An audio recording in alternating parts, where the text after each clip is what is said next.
Alright guys, it's Justin again with another work in progress. This is going to be the first work in progress for the real grade GP01 Zephyranthes, or as I like to call it, the Zephy, so I will probably refer to it as that throughout the remainder of the work in progress series. You have to excuse my cluttered desk. It's a little bit of a mess right now. I just got some new paints in, quite a few of them. Had them all organized and all that good stuff, but that's not what's important right now.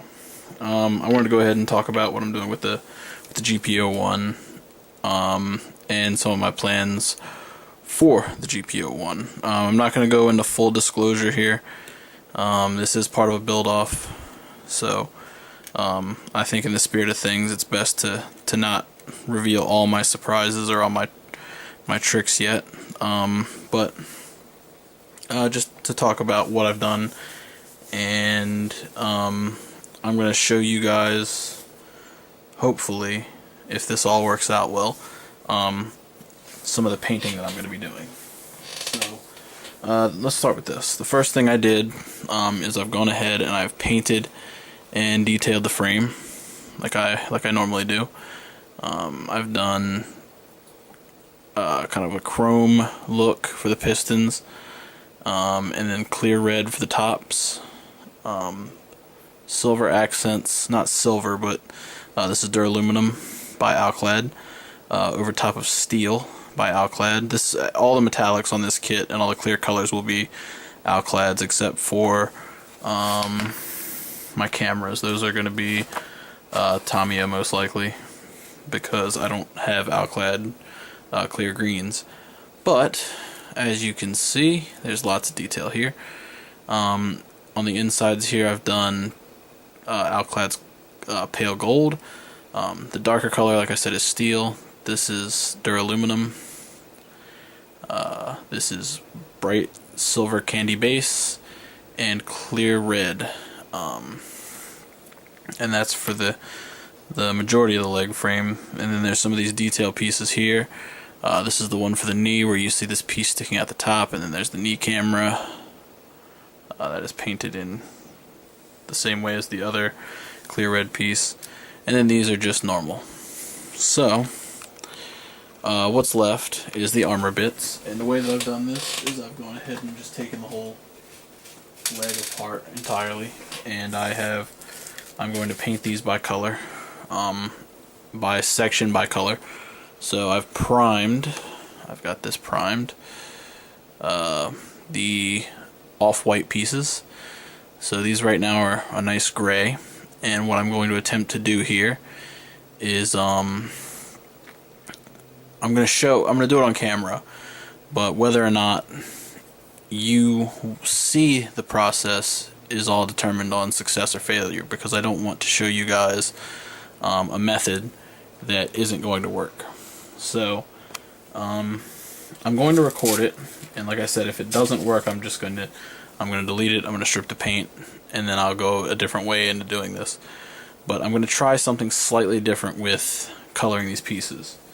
And this massive collection of paint here is a majority of this is going to be used on the GP01. So most of these colors, I don't think I'm going to use all these colors, because this would be a little bit crazy, especially like the blue range and the reds, considering the amount of blues and reds on the kit.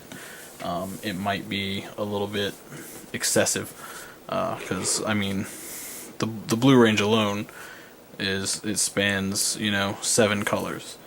Then we've got tans and browns, and then grays and blacks and oranges, yellows and reds. So yeah, the big thing I want to do here is I want to, I think I said already, I'm going to be doing an out-of-box color scheme. So it's going to be the same colors that it was originally molded in, but I'm going to shade it.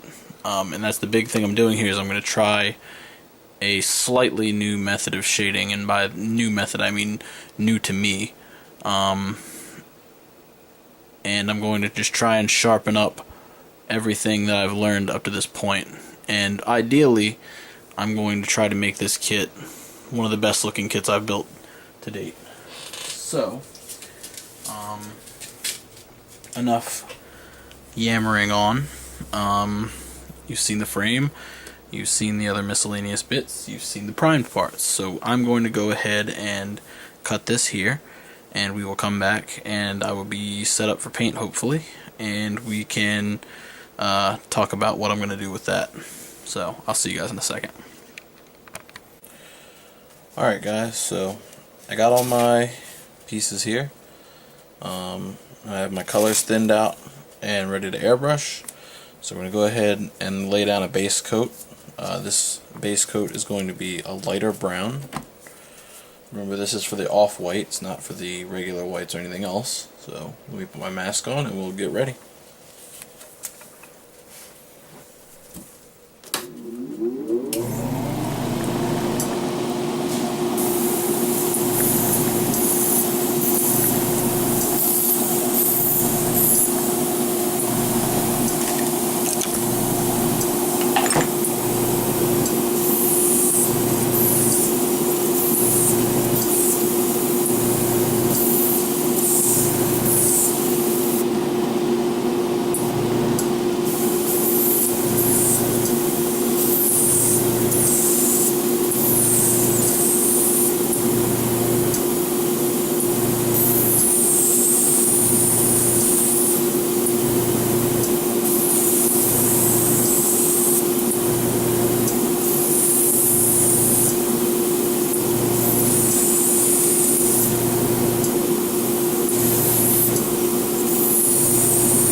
Alright, I moved some stuff around, I did some shifting, I switched my airbrushes, and now we are onto the shade color. So, the first color is light brown, it's kind of a tan.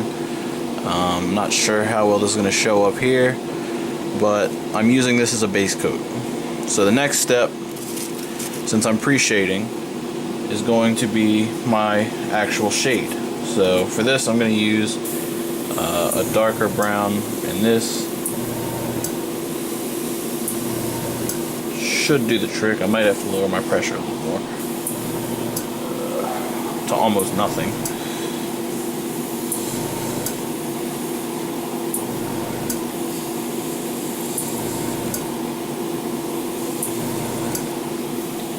No, I guess not. Ugh. There we go. Okay, so now that I can get a nice fine line and do stuff like that, put my mask on, and we're going to go ahead and lay some shade lines down on all this. So give me 1 second and we'll do it.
Alright, after knocking everything down for the 5th time, let's go ahead and put my mask on and try and spray some of this. The pressure might be a little bit high right now.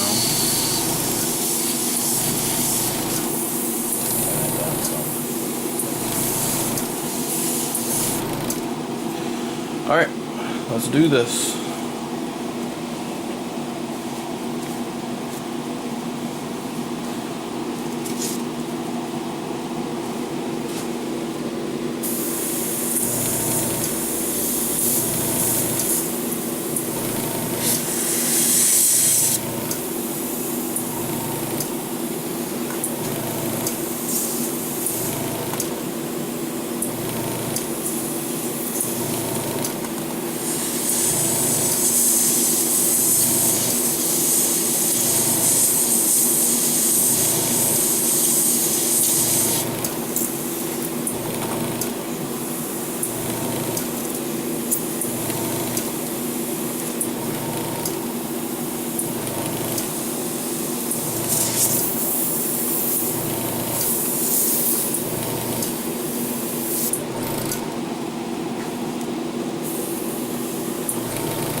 Alright, sorry about cutting that last part short. Well, I probably won't even show it at all, but I'm actually really pleased with the way the shading came out.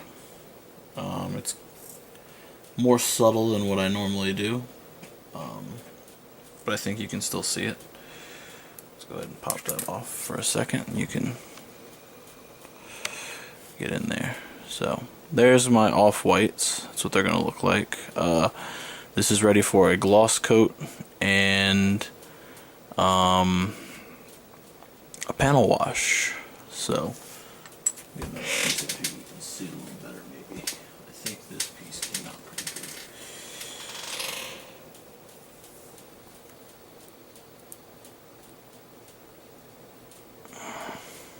So it's a really light gray.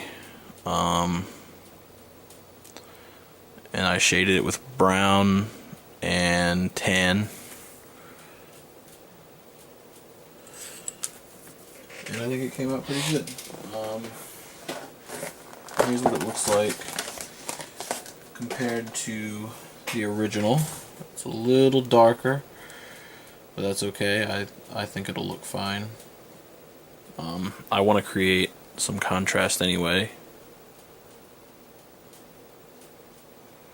Not too much of a difference, but I felt like this was a little too subtle. So, there we go.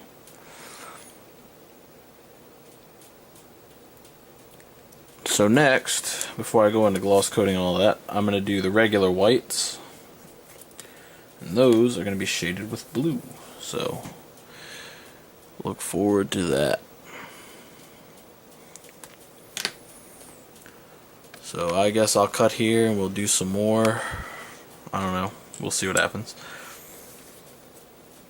But yeah, so far so good. I'm pretty pleased with the outcome so far. Hopefully the rest of this goes as smoothly. And yeah, so I'll see you guys in a second. Alright, I have gone ahead and panel washed and decaled and you know, all the rest of the stuff that needed to be done to the pieces for this leg. Let's go ahead and zoom in, let that focus. Not my cleanest panel wash. I'm still trying to get the hang of this, but I'm very happy with it. The decals came out really good, the flat coat came out really nice. Detailing on the bottom of the foot came out really well as the panel wash on that. And I started to assemble what was on the frame. So I've done a lot of tiny details in tiny places. Like you can see, I've gone ahead and painted all the silver on the rivets. I actually have to get in there with something and scrape that little bit of white paint off. But yeah, this part of the panel wash came out beautifully. That looks really nice. But there are a couple pieces that are still not quite finished. Let's put the lid on this. And these are this piece, the opposite piece, and the toe cover. As you can see, ooh, that's not going to focus. Okay, this piece is actually 4 different colors right now if you count the little rivets. That is an off-white, or you know, kind of like a tan brown or a tan gray. There's a dark gray at the bottom.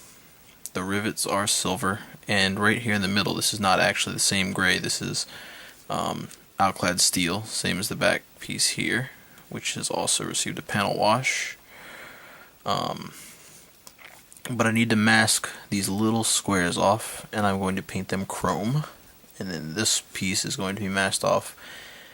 This little indent here is going to be masked off, painted chrome, and then clear red over top of that, so it looks like another camera.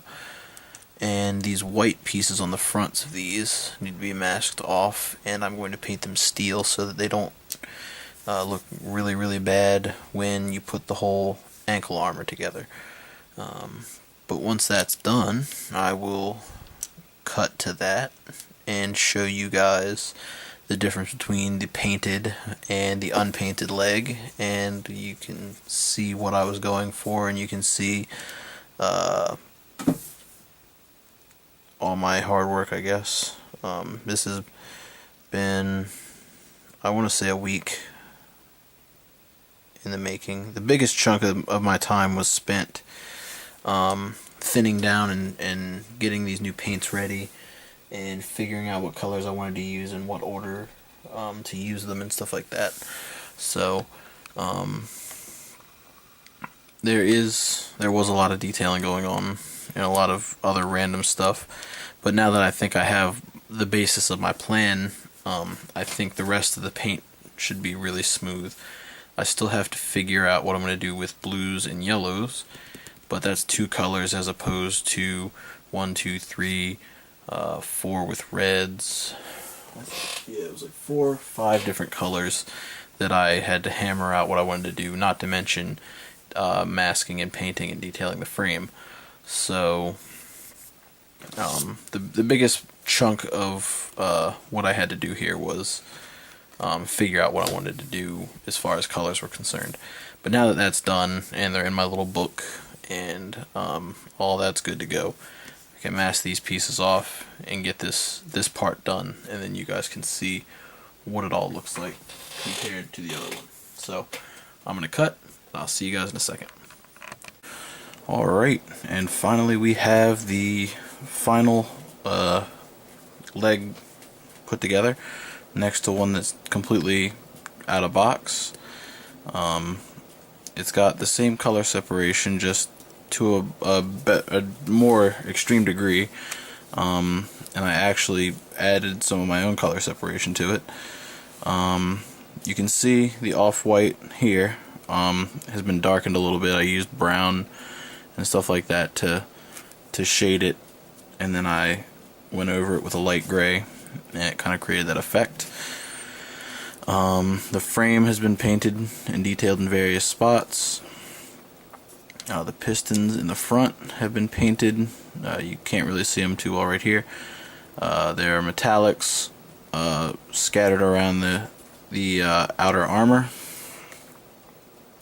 But as a whole, I think the piece looks a lot better. That's just my personal opinion. I did shade everything. So I used base coats of different colors and shaded using color to get different effects and more realistic shading, and it came out really well. So hopefully the other leg and the other pieces will look as good as this. I actually went in and painted this bright silver base and then clear red over top of it. Same with the one on the foot here, even though the instructions don't give you or tell you to do this or give you a sticker for this or anything like that. I did it anyway because I thought that this was supposed to be that anyway. I still get the full bend and it looks just as good. It works just as well. So very happy. And this has actually been such an immense project, and I've really enjoyed doing this so far. Even though this is all I've done, I've actually gone ahead and ordered a ton more RG kits to paint, because this has just been really awesome. So yeah, I think that's it. You can see the 2 legs side by side, and you can kind of judge for yourself which one you like better. I am very happy with what I've done. I'm very pleased with my decisions here. I don't think there's any way I could have improved this. Even my panel wash came out pretty good, besides a couple small spots which are hard to get around anyway, but very happy. So that's it for this work in progress, and I will see you guys with the next video. I don't know how many work in progress I'm going to do on this because this is part of a build off. I'm pretty sure just using this everybody can kind of tell what I'm going to do and where I'm going with the rest of this build, but I still don't want to give too much away because I might come up with some more surprises along the way, so we'll see what happens. So either way, be on the lookout for more stuff. So thanks for watching. See you guys later.